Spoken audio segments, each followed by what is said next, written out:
Oi, tudo bem? Seja bem-vindo à resolução da sexta questão. Vamos lá, o que é que ele quer?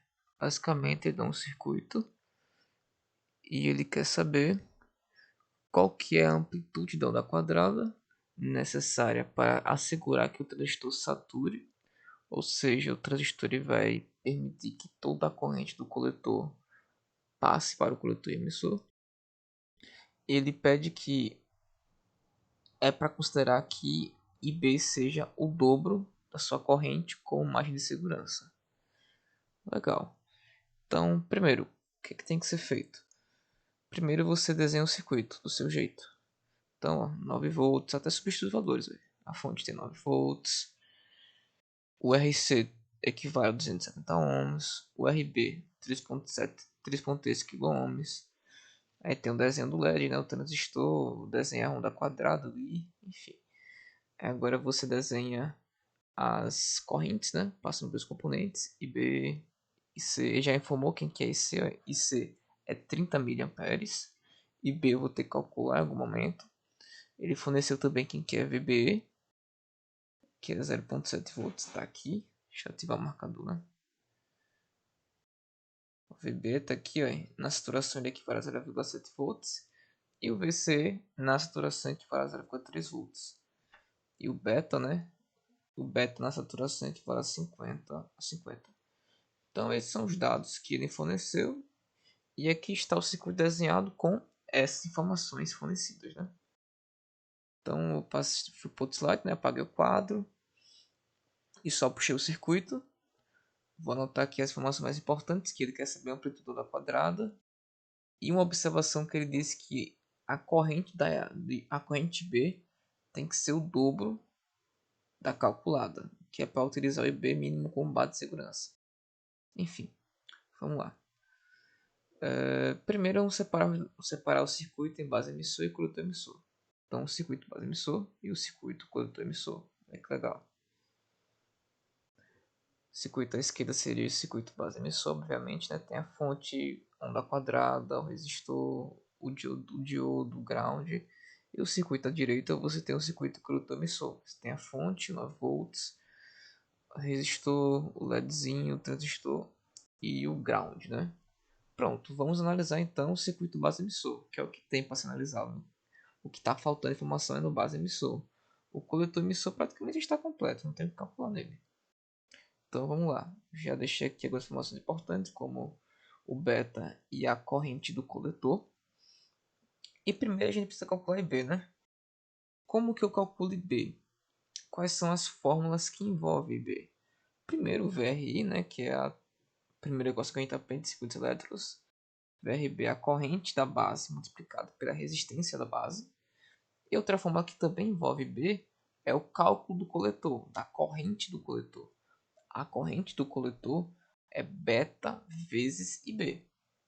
Legal. Eu tenho a corrente do coletor e tenho beta. Eu não tenho IB. Então, essa é a fórmula que a gente vai poder utilizar. A gente pode usar essa fórmula aqui. Então, vamos utilizar. Quem quer IC? IC é 30 mA e quem quer beta é 50. Então, joga lá, ó. 30 mA é 30 vezes 10 a menos 3. Beta 50, substitui 50 aqui. Ótimo. Pega o 50, tá multiplicando em B, passa para dividindo. Então é 3 vezes 10 expoente menos 3 sobre 50 tem que ser igual a B. Fazendo essa divisão, né, você vai ter que IB é 6 vezes 10 a menos 4 amperes ou IB é 600 microamperes. Mas lembre-se, é para ser utilizado o dobro de IB. Esse é o IB mínimo. Com esse IB, a corrente do coletor será de 30. Mas eu não quero que a corrente do coletor seja de 30, na verdade eu quero.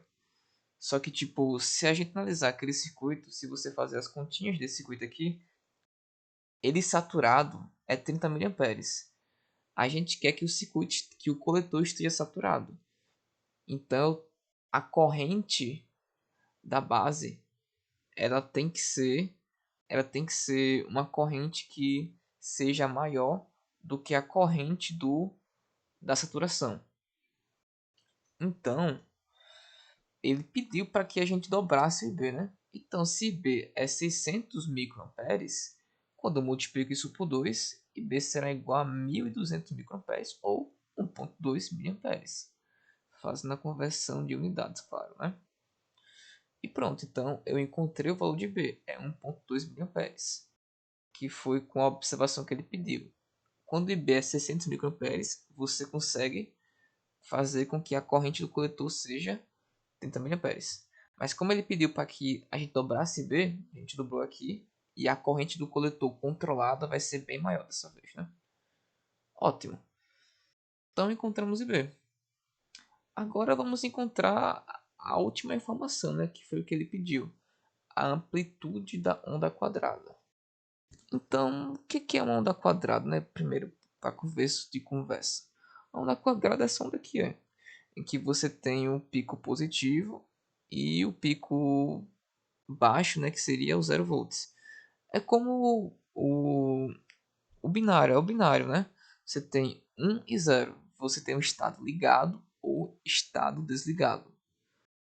Quando ele estiver no estado ligado, a gente quer que a corrente na base seja de 1.2 mA. Então, essa amplitude seria a tensão nesse ponto aqui em cima, né? E quando ele estiver nessa amplitude, quando ele estiver no estado de ligado, ele sempre fica alternando, ele alterna ligado, desligado, ligado, desligado. Quando ele estiver no estado de ligado, a corrente na base tem que ser de 1.2 mA. Tá, e como é que eu acho essa amplitude? Simples. Lei de Kirchhoff. Olha só. Mas quem que vai ser a lei de Kirchhoff? Ora, o que é que a lei de Kirchhoff diz? A tensão da fonte menos a dos componentes tem que ser igual a zero. Quem que é a fonte? A fonte é justamente a tensão da quadrada. E o valor vai ser exatamente a sua amplitude. Então, a amplitude da fonte, que eu vou chamar de Vin, menos a tensão no resistor RB, menos VB, tem que ser igual a zero. Quem que é VRB? VRB é a tensão sobre o resistor da base, que equivale à resistência da base multiplicado pela corrente da base. Quem que é VB? VB é a tensão aqui, a tensão em cima do diodo, é de 0.7 volts. Então, você poderia já substituir o RB e a IB na equação da lei de Kirchhoff. Tipo, você pegaria VRB, substituiria para RB e IB, e você depois calculava o VIN. Mas eu preferi fazer separadamente. Eu preferi calcular quem é VRB e depois jogar lá, junto com o VB. Então, quem que vai ser o VRB, que é o que está faltando aqui? Que está faltando achar, né?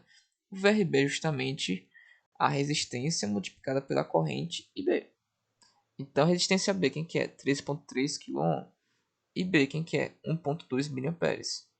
Então, RB vezes B, 3.96 volts.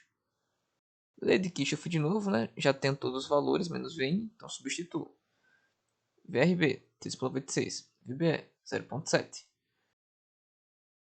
Menos 3.96 menos 0.7 é um valor negativo menos outro negativo. Então eu vou somar esses valores e o resultado vai ser negativo. Então um negativo menos um negativo, ele fica mais negativo ainda. Então menos 3.96 menos 0.7 dá menos 4.66. Eu passo o VIN para o outro lado e o VIN vai ser 4.666 volts. Ou seja, essa amplitude tem que ser de 4.66 para que IB seja de 1.2 mA. E com isso o transistor vai saturar e vai tudo ocorrer como a questão pediu. Deixa eu ver se eu consigo simular aqui rapidão. Fausted.